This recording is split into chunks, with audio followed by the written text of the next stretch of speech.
Salam komunikasi. Saya Natalia Safitri hari ini akan mempresentasikan ringkasan materi pendidikan agama dari materi 1 sampai 12. Dimulai dari prinsip kaidah agama. Setiap agama memiliki prinsip kaidah agama yang berbeda. Agama bagaikan rumah yang melindungi kita dari gangguan-gangguan yang dapat menggoyahkan keimanan atau kepercayaan dari luar diri kita. Prinsip kaidah agama ini pun berisi tentang falsafah dan ajaran-ajaran agama dan juga fungsi serta cara menjalani hidup berdasarkan agama. Ada beberapa filsafat khusus di bangsa ini. 1. Di proses modernisasi bangsa Indonesia, filsafat dapat membantu untuk mengambil sikap yang sekaligus terbuka dan kritis dalam perubahan pandangan hidup, nilai-nilai, dan norma-norma. Yang kedua, filsafat juga merupakan sarana yang baik untuk menggali kembali kekayaan, kebudayaan, tradisi-tradisi dan filsafat Indonesia, serta untuk mengaktualisasikannya. Yang ketiga, sebagai kritik ideologi. Filsafat membangun kesanggupan untuk mendeteksi dan membuka kedok-kedok ideologis berbagai bentuk ketidakadilan sosial dan pelanggaran-pelanggaran terhadap martabat dan hak asasi manusia. Yang keempat, filsafat merupakan dasar paling luas untuk berpartisipasi secara kritis dalam kehidupan intelektual bangsa pada umumnya dan pada khususnya pada lingkungan akademis. Yang kelima, salah satu fungsi terpenting filsafat adalah menyediakan dasar dan sarana sekaligus bagi diadakannya dialog antara agama-agama yang ada di Indonesia pada umumnya dan secara khusus dalam rangka kerjasama antar agama dalam membangun masyarakat adil, makmur berdasarkan Pancasila dan Undang-Undang Dasar 1945. Fungsi agama bagi kehidupan. Agama merupakan sumber moral, petunjuk kebenaran, sumber informasi tentang masalah metafisika, memberikan bimbingan rohani, sebagai sumber pedoman hidup bagi individu maupun kelompok, dan merupakan tuntutan tentang prinsip benar atau salah.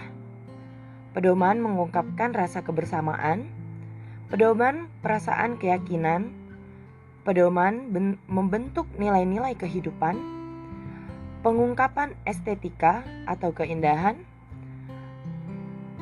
pedoman rekreasi dan hiburan, memberikan identitas kepada manusia sebagai umat dari suatu agama. Sekarang kita membahas hakikat, martabat, dan tanggung jawab manusia. Hakikat manusia. Hakikat penciptaan manusia adalah semata-mata hanya untuk beribadah pada Tuhan Yang Maha Esa.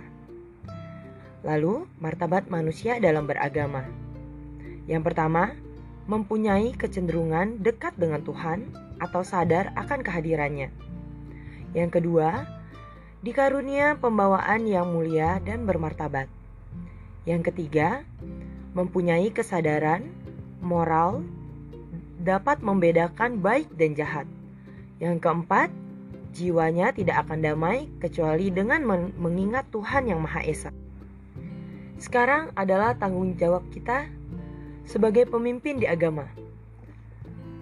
Yang pertama adalah mewujudkan kemakmuran di muka bumi. Yang kedua, menghasilkan sesuatu yang bermanfaat bagi kehidupan. Dan yang ketiga, memelihara bumi sebagai tempat tinggal. Namun, tanggung jawab kita sebagai hamba adalah taat, tunduk, dan patuh kepada perintah Tuhan Yang Maha Esa. Menghambakan diri kepadanya, bukan kepada nafsu, dan menjalankan aktivitas dengan berpedoman kepada ketentuan Tuhan Yang Maha Esa. Dan sekarang kita akan membahas kerukunan beragama.